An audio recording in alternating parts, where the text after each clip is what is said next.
बिस्मिल्लाहिर्रहमानिर्रहीम अस्सलामुअलैकुम। आज हम डिस्कस करेंगे थ्योरम 28.1। इसमें कहा गया है the measure of a central angle of a minor arc of a circle is double that of the angle subtended by the corresponding major arc. या हम इसको ये भी कह सकते हैं the central angle of a minor arc is double in measure of the inscribe angle of the corresponding major arc. अब आप डायग्राम में सामने देख रहे हैं कि एक सर्कल है और सर्कल में यहाँ पर ए ओ बी ये कहलाएगा सेंट्रल एंगल और ए सी बी ये कहलाएगा इंस्क्राइब एंगल। इसमें आपसे कहा गया है कि आपके पास यहाँ पर A O B is double of the measurement angle A C B. So यहाँ पर हम स्टार्ट करते हैं। यहाँ पर गिवन है in a circle with centre O A O B is the central angle of minor arc A B. Diagram में हम देख रहे हैं कि ए बी जो है वो माइनर आर्क है। A C B is the angle subtended by corresponding major arc A C B. Steps of construction में अपनी सेंटर आपका ओ है। डायग्राम में सेंटर ओ से आपने एक स्ट्रेट लाइन ड्रॉ की। एक पॉइंट को आपने कहा सी पॉइंट और एक पॉइंट को आपने कहा D point. Draw C O and produce it to point D of the circle. अब नेक्स्ट स्टेप में हमने हेडिंग देनी है प्रूफ की, और प्रूफ की हेडिंग देने के बाद हमने 2 कॉलम्स ड्रॉ करने हैं। एक में आपने स्टेटमेंट लिखना है और स्टेटमेंट के सामने आपने उसका रीज़न लिखना है। तो फर्स्ट हमने लिया ट्रायंगल ए ओ सी। जब ट्रायंगल ए ओ सी लिया तो आप नोटिस करें कि ओ टू ए बराबर है ओ टू सी के।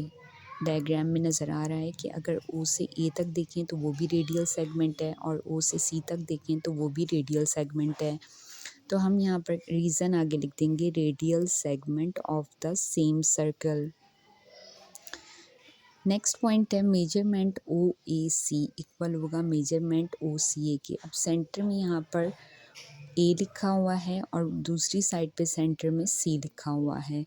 यानी अगर आप मेजरमेंट करें एंगल ए की और एंगल सी की तो ये दोनों इक्वल होंगे, बिकॉज रीज़न इसका है कि angle opposite to congruent sides.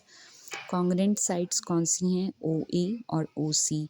और इन दोनों साइड्स की जो एंगल फॉर्म हो रहे हैं वो है ओ ए सी और दूसरा है ओ सी ए। जब दोनों ही एंगल्स इक्वल हैं तो रीज़न भी उसका है कि angle opposite to congruent sides. Now हमने कहा कि एंगल ए ओ डी आप डायग्राम में देख रहे हैं, आपको एंगल बनता नज़र आ रहा है। ये इक्वल होगा मेजरमेंट ए एंड मेजरमेंट सी को अगर हम सम करें, जमा कर दें। रीज़न इसका है exterior angle is sum of opposite interior angles of a triangle.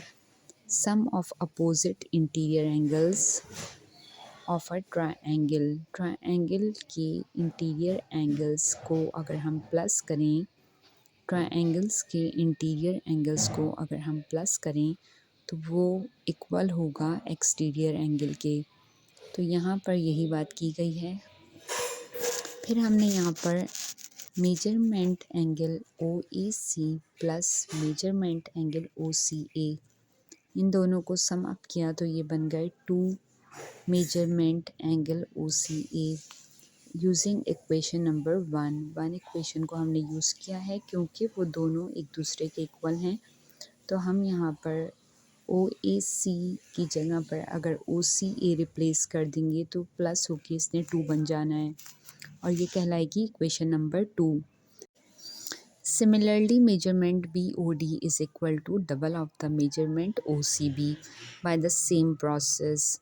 Now, measurement AOB, अब हमने लिया measurement AOB को, जो सेंट्रल एंगल भी है वो इक्वल होगा। इसमें 2 एंगल्स फॉर्म हो रहे हैं, एक बन रहा है AOD और एक बन रहा है BOD, एंगल एडिशन पोस्टुलेट।